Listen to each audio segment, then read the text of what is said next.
waxaan dareemayaa noloshaydu inay tahay sidii caadiga ahayd. Ninkan aad arkaysaan iga dambeeya uma neefsan sida caadigeed ilaa 1952. Sidoo kale muu joojin inuu noolaado sida nolosha caadiga ah. Daawasho wanaagsan.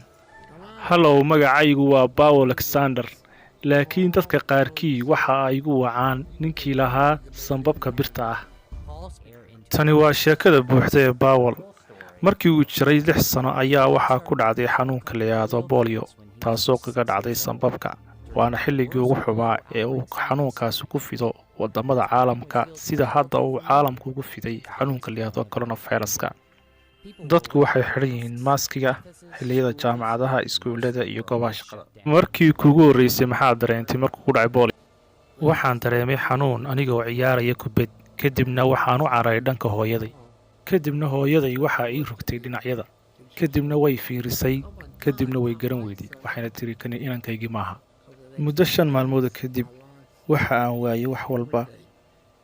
waa aan dhaqaaqi kari waayay, sidoo kale lugaha kor u qaadi kari waayay, sidoo kale waa aan neefsan kari waayay.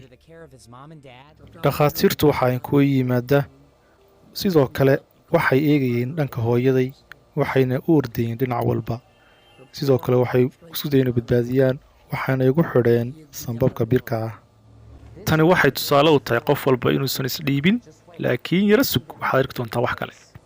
ma doonayn inaan dhinto, laakiin waxaan sii waday inaan nolosha la halgamo. maxaad qabataa maalinta? waxaan qabtaa waxa qof kasta qabto. waxaan ka kacaa hurdada, waan cadaydaa, wejigaan dhaqdaa, garhkaan xiirtaa, waan quraacdaa. sidoo kale intaasoo dhan dadka iga caawiya. maxaad qabataayoo kale nolol maalmeedkaaga?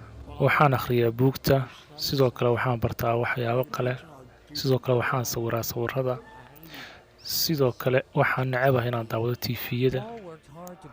fadlan channelkayga subscribe saar, like na saar.